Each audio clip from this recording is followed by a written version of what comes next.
শাসন, অহংকার, দাম্ভিকতা, বিরোধী দলের উপরে খুন নির্যাতনের স্টিম রোলার চলেছে, এই মাদারীপুর বাসীও তার সাক্ষী আছেন।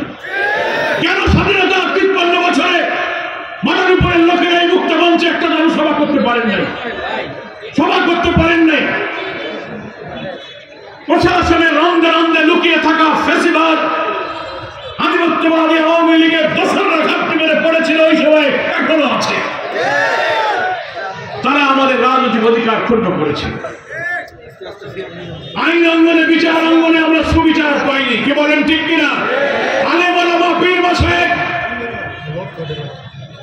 নিরপরাধ বর্ষিয়ান নেক মানুষ, তাদেরকে ডান্ডা বেড়ি পরিয়ে, হ্যান্ডকাপ পরিয়ে কোর্টে হাজির করা হয়েছে।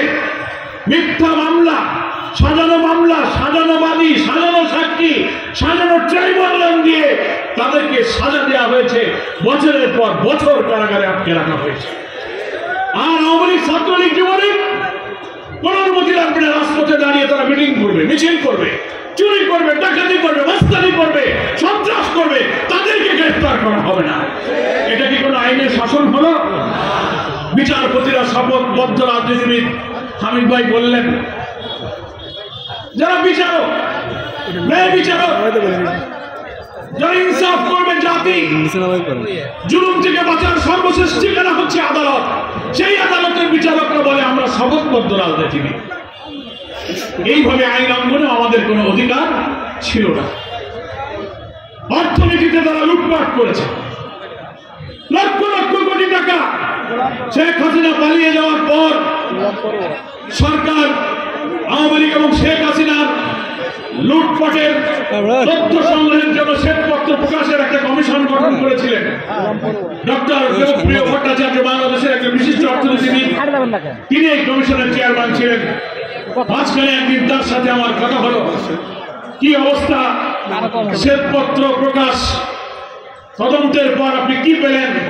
উনি বললেন, পরোয়ার ভাই, আমার উপরে যদি এই তদন্তের দায়িত্ব না থাকতো, এই 9 বছরে শেখ হাসিনা কত লক্ষ লক্ষ কোটি টাকা পাচার করেছে জাতিটা জানতে পারতো না। লক্ষ লক্ষ কোটি টাকা পাচার করেছে। রূপপুরের পারমাণবিক কেন্দ্র সহ প্রায় 9টি মেগা প্রকল্প থেকে শেখ হাসিনা, তার বোন রেহানা, তাদের মেয়ে টিউলিপ, পুতুল জয়, ভাগ্নে ভাগ্নি মা খালারা মিলে 7 থেকে 8 লক্ষ কোটি টাকা তারা বিদেশে পাচার করেছে, আত্মসাৎ করেছে জনগণের টাকা। ব্যবসা বাণিজ্য, দোকানদারি, কন্ট্রাক্টরি কেউ করতে পারবে না। সেই মুরব্বীটা কেনা শেখ মুজিবের পরিবারের লোক হতে হবে না আওয়ামী লীগের লোক হতে হবে, তা নাহলে ব্যবসা বাণিজ্য, চাকরি বাকরি হবে না। কি মাদারীপুরের ভাই বাসীরা, এই কথা কি ছিল বাংলাদেশে? আমরা সেই যুগ পার করে উঠেই ঝামেলা করছে। ফলে কর্তৃত্ববাদী সরকার একজনের দোষ, নির্বাচন, মানুষের ভোটাধিকার তারা হরণ করে নিল। 14, 18, 24, 3-15 বছর এদেশের নতুন প্রজন্মের ভোটার যারা ভোটার হয়েছে, এবং আমরা সহ, আমরা 3টা নির্বাচনে কোনো ভোট দিতে পারি নাই। আপনারা কি পেরেছেন? 14, 18, 24 ভোট হয়ে গেছে। এই বাংলাদেশের মানুষ কোনো ভোটাধিকার অর্জন করতে পারেনি। ভোটের দিন সকালে ভোট দিতে যাবে, রাস্তায় দাঁড়িয়ে আওয়ামী লীগ, ছাত্রলীগ, যুবলীগ, পুলিশ লীগ তারা বাধা দিয়ে বলে, যেও না, ভোট হয়ে গেছে, বাড়ি চলে যাও। যদি জোর করে কেউ ভোট কেন্দ্রে গিয়ে ভোট দিতে চেয়েছে, ব্যালট দাও, প্রিজাইডিং অফিসার, পোলিং অফিসার বলছে, ভাই ব্যালট ফুরাই গেছে, ভোট দেওয়া যাবে না। বাংলার সামনে কি আর এই 14, 18, 24 মতো নির্বাচনে আপনারা আর রাজি আছেন? নেই। ভোটাধিকার নাই, গণতন্ত্র নাই, আইনের অধিকার নাই, মানবিক অধিকার নাই। জনগণ অর্থনৈতিক শোষণ, জুলুম, দারিদ্র, ঋণগ্রস্ত হয়ে, অধিকার বঞ্চিত হয়ে ক্ষোভে, বিক্ষোভে ফুসে উঠেছিল। 15 বছর ধরে রাজনৈতিক দলগুলো আমরা আন্দোলন করেছি, কেয়ারটেকার অধীনে নির্বাচন দাও, সাজানো বানানো দামি নির্বাচন আমরা মানি না। শেখ হাসিনা কর্তৃত্ববাদী সরকার মানবে না। আরে বাবা, তুমি তো 96 সালে তত্ত্বাবধায়ক সরকারের অধীনে নির্বাচন ক্ষমতা এসেছিলে, নাকি বলেন? ক্ষমতা এসে উনি সেই আইন বাতিল করে উনি ভুলে গেলেন। এটা হামিদ ভাই বললেন না, যেভাবে তুমি ক্ষমতায় আসো, সেই উঠার নামার সিঁড়ি যদি তুমি নিজেই ফেলে দাও তো ক্ষমতা থেকে বিদায় নেওয়ার আর তো কোনো নিয়মতান্ত্রিক পথ থাকে না। শেখ হাসিনার পিতা শেখ মুজিবও সেই কাজ করেছিল, জানেন আপনারা? শেখ মুজিব স্বাধীনতোত্তর বাংলাদেশে ক্ষমতা এসে অল্প দিনের মধ্যেই তিনি সব গণতান্ত্রিক পথকে রুদ্ধ করে দিলেন। সারা জীবন তিনি গণতন্ত্রের কথা বললেন, যেই ক্ষমতায় আসতে পারলেন ক্ষমতায় উঠার পার্লামেন্টারি সিস্টেম অফ ডেমোক্রেসিকে তিনি বিলুপ্ত করে দিলেন। তিনি সংসদীয় পদ্ধতি বাতিল, নিজের রাষ্ট্রপতি সাজলেন, সকল রাজনৈতিক দল নিষিদ্ধ, সব সংবাদপত্র বাতিল, সরকারের পছন্দের 4টে কাগজ থাকবে, একটা দল থাকবে তার নাম বাকশাল, ট্রেড থাকবে না, একদলীয় কর্তৃত্ববাদী ফাঁসিবাদী শাসক ছেড়ে বসলেন। জনগণ যে প্রতি 5 বছর পর নির্বাচনে ভোট দিয়ে তার পছন্দের সরকারকে উঠাবে আর জনগণ না চাইলে নামবে, গণতন্ত্রের এই সিঁড়িটা শেখ মুজিব ফেলে দিলেন। ফলে 75 সালের 15ই আগস্ট জনতার যে রুদ্র রোষ তৈরি হয়েছিল, সামরিক অফিসাররাও ক্ষুব্ধ হয়ে পড়ল। গণতন্ত্রের এই সিঁড়ি যখন তিনি নামিয়ে ফেললেন, নিজের ক্ষমতা থেকে নামার পথ আর যখন থাকলো না, তখন নামবেন কি করে? উঠার নামার সিঁড়ি তো আপনি ফেলে দিচ্ছেন, তখন ধপাস করে পড়ে যাওয়া লাগলো। উঠছেন কিন্তু নামার পথ নাই। হাসিনা 14, 18 এবং 24-এর নির্বাচনে উঠা নামার এই গণতান্ত্রিক পথকে রুদ্ধ করে দিয়ে একাই কর্তৃত্ববাদী শাসন ছেড়ে বাংলাদেশের ফ্যাসিস্ট এবং অত্যাচারী শাসনের রূপান্তরিত হয়েছিল। সে ভেবেছিল যতদিন আমি বেঁচে থাকবো আর কেউ ক্ষমতায় আসবে না। আধিপত্যবাদের দালালি করে ভারতের সেবাদাস হয়ে সারা জীবন সে ক্ষমতায় থাকার স্বপ্ন দেখেছিল। কি বলেন, ঠিক কিনা?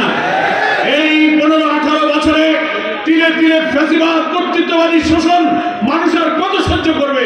সহ্যের সীমা যখন ছাড়িয়ে গেল, রাজনৈতিক আন্দোলন তারা বারবার ব্যর্থ করতে লাগলো, তখন আমাদের লক্ষ লক্ষ তরুণ প্রাণের ছাত্র সমাজ তাদের অধিকার কোটা আন্দোলন শুরু করলো। কিছুদিন পর সে আন্দোলনে নির্যাতন, জুলুম, অধিকারের জন্য লড়াই করে আদালতে গিয়ে সে বাতিল করে, তার বিরুদ্ধে আবার হাসিনার কথা বলে, আন্দোলন অধিকারের কথা বলে তারা বলে সব তোরা রাজাকারের নাতি পুতি। কেন আছে কিনা বলেন? ঢাকা বিশ্ববিদ্যালয় সহ সারা দেশের সব বিশ্ববিদ্যালয় আন্দোলনের উত্তাল ঢল সৃষ্টি করলো, গণবিস্ফোরণ হলো, অর্থনৈতিক রাজনৈতিক শোষণ জুলুমের একটা আউটবাস্ট, একটা গণবিস্ফোরণ হলো। এই 24 সালের 5ই আগস্ট ঐতিহাসিক ছাত্রগণ অভ্যুত্থানের মধ্য দিয়ে বাপের মতো যেহেতু গণতান্ত্রিক পথ সে রুদ্ধ করেছে, কেয়ারটেকারের প্রমিশনের জন্য 11 সালে পার্লামেন্টে সংবিধানের 15 সংশোধনী সংশোধন করে সে আইন তিনি বাতিল করার উদ্যোগ নিলেন। পার্লামেন্টে তখন একটি পার্লামেন্টারি কমিটি গঠিত হলো। এই কেয়ারটেকার সরকারের প্রয়োজন আছে কিনা সংসদীয় কমিটি সিদ্ধান্ত গ্রহণ করুক।